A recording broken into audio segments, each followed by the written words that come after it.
Hello, it is another episode of the Handshake here on New Vision TV with me, Lynn Komjisha, and I'm joined by Paul Busharizi. We get to look at what's happening in the economy. The other day, there are lots of things happening in the economy, and some of these things we never seem to understand. Paul, welcome to the show. Thank you. So, apparently we are getting poorer. Poverty levels have increased from 19% to 28%. That is a huge 9%. 9 percentage points. Yes. What's happening?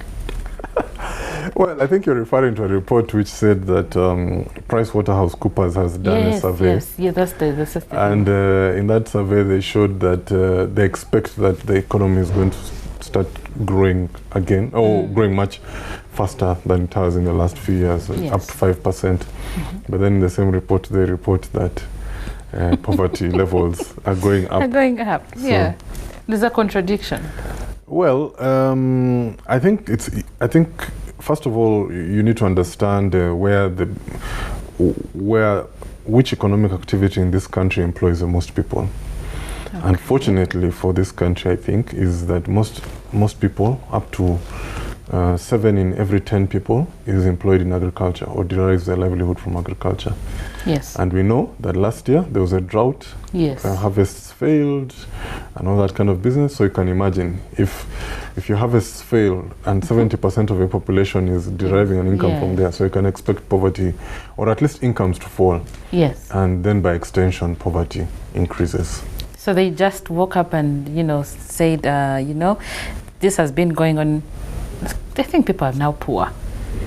No. What do they do? How do they come? Well, I mean, one indicator of poverty is that you have no income, or your income is too little. So if your harvest has failed in a year, your maize harvest, you did your 1 acre of maize. The previous year, maybe you got, who knows, 1 million shillings from that thing. This year it fails, armyworm, no rain, no what, you get 200k. You think you have to stretch the 200k until the next season. So you can see how, by gathering this information, they can tell that, I think... so how do because the way they measure more poverty is that, how many people are living on or under $1 a day. Yeah. Okay, it has changed, maybe $2 sometimes, but more or less $1 a day.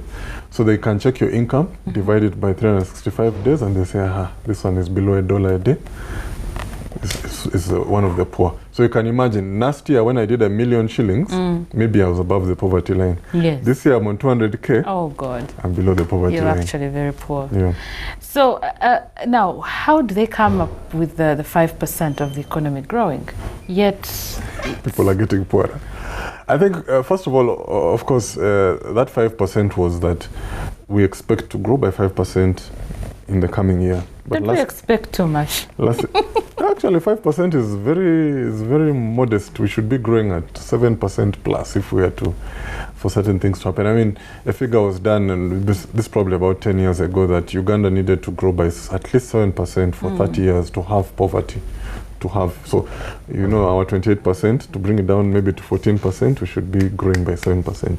So 5% would be interesting, would be a very good number, like in more advanced economies, but for less developed economies like ours, 5% is nothing to really throw a party about. But I was just saying that actually the year we're talking about, when poverty increased, our growth is supposed to have come in at 3.9%. That was bad. Yeah, it fell even from 4.2 the previous year. But people are saying even that 3.9% is actually lower than we're actually reporting, or that was actually the final figure. So you can see the economy, that means economic activity is not much generally. Yes. Because that's what, when you talk of GDP growth, you talk about economic activity. So generally the economic activity was not much. As a result, a lot of it, of course, to do with our bad weather. Yeah. So poverty. So how are we going to get out of this? I think the challenge for Uganda is, first of all, we've got to increase the productivity of our farms. Since if 70% of your people are working on the farm, it is in your best interest that agriculture thrives. Yeah. So that incomes of those majority of the people can go up. So we've got to to do that, because you can actually have economic growth and lives are not improving, because True. this growth is being felt by a few people. True. And that has actually been the story of Uganda for the last so many years, because most of the growth has come from construction, and it's not of huts, it's of the buildings in Kampala and all that thing. It has come from services, Yes. and this is financial services. Villagers don't go to the bank.